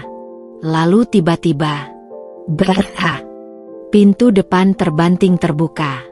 "Polisi, jangan bergerak." 6 bulan telah berlalu sejak malam mengerikan di apartemen Damar. Aku duduk di balkon rumah baruku, sebuah apartemen kecil tapi nyaman di kawasan Menteng, menghirup teh chamomile hangat sambil memandangi langit Jakarta yang mulai memerah di senja hari. Laptop di pangkuanku menampilkan draft terakhir buku yang kutulis bersama para korban Damar. Suara-suara yang tidak bisa dibungkam, kisah nyata korban narsisistik abuse. Tulisan ini awalnya hanya sebagai terapi untuk kami semua. Tapi kemudian sebuah penerbit besar tertarik menjadikannya kampanye publik. Bagian tersulit adalah menulis bab tentang pengalamanku sendiri. Setiap kata harus kutulis sambil menarik napas dalam-dalam, terkadang diselingi tangisan. Tapi seperti kata Bu Dewi, inilah bentuk pemulihan terbaik, mengubah rasa sakit menjadi kekuatan. Ding! Ponselku bergetar dengan pesan dari grup WhatsApp kami, para pejuang kebenaran. Saskia mengirim foto dirinya di kampus, tersenyum lebar dengan buku teks hukum di tangannya. Lulus ujian sidang pertama. "Suatu hari aku akan jadi pengacara dan melindungi perempuan lain seperti kita," tulisnya bangga. Aku tersenyum.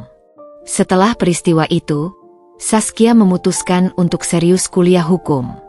Bahkan ayahnya yang dulu marah kini mendukung sepenuhnya setelah melihat bukti-bukti kekejaman Damar. Pesan berikutnya dari Karina, foto dirinya bersama Maya di depan kantor lebih, memegang plakat penghargaan untuk inisiatif mereka mendirikan support group bagi korban kekerasan psikologis. Support group kita sekarang punya 30 anggota aktif. Minggu depan ada workshop pertama. Tanganku mengetik balasan ucapan selamat ketika bel pintu berbunyi. Melalui monitor kecil di samping pintu, kulihat Rangga berdiri di luar dengan 2 cangkir kopi dan kantong kue favoritku di tangan. "Jadi, besok adalah hari besar ya?" tanya Rangga sambil menyodorkan cangkir kopi. Aku mengangguk, menyeruput latte hangat itu. Sidang pertama. Akhirnya. Proses hukum terhadap Damar berjalan lambat tapi pasti. Dengan semua bukti yang kami kumpulkan, plus rekaman Rangga di apartemen itu, jaksa mampu menjeratnya dengan 8 pasal berbeda, mulai dari kekerasan psikologis, ancaman pembunuhan, hingga kepemilikan senjata ilegal. Rangga memandangku dengan tatapan lembut. Gugatan perdata dari korban lain juga mulai bergulir. Perusahaan keluarganya kolaps setelah semua ini terbongkar. Aku menatap foto di dinding, gambar diriku, Sylvie, ibu, dan ayah di acara wisuda adikku bulan lalu. Sylvie sekarang bekerja di LSM Perlindungan Perempuan, sementara aku memilih fokus pada penulisan dan konseling. "Bagaimana kabar dia?" tanyaku pelan. Rangga tahu persis siapa yang kumaksud. Masih di rumah sakit jiwa sambil menunggu sidang. Dokter bilang dia benar-benar psikopat, tidak bisa merasakan penyesalan sama sekali. Angin senja berhembus lembut menerpa wajahku. Aku ingat kata-kata terakhir Damar sebelum polisi membawanya pergi malam itu. "Kau pikir menang? Aku akan selalu ada di kepalamu, Dinda. Selamanya." Dulu, kata-kata itu membuatku terbangun tengah malam dengan keringat dingin. Tapi sekarang, "Kau tahu," kataku sambil menatap matahari terbenam, aku akhirnya sadar sesuatu. Dia memang akan selalu ada sebagai bagian dari ceritaku. Tapi bukan sebagai monster yang menghantuiku, tapi sebagai pelajaran yang membuatku lebih kuat. Rangga tersenyum, tangannya meraih tanganku. "Dan sekarang kau menggunakan pelajaran itu untuk membantu ratusan perempuan lain." Di kejauhan, sirene ambulans dan suara kota yang sibuk bersahutan. Kehidupan berjalan terus, dengan segala kompleksitasnya. Tapi di apartemen kecil ini, untuk pertama kalinya dalam setahun terakhir, aku merasa damai.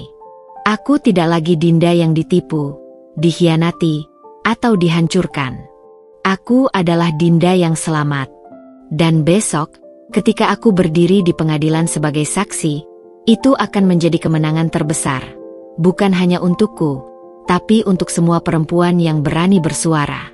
3 bulan kemudian, Damar Adinugroho divonis 15 tahun penjara. Buku, Suara-suara yang tidak bisa dibungkam, menjadi bestseller dan diadaptasi menjadi film dokumenter.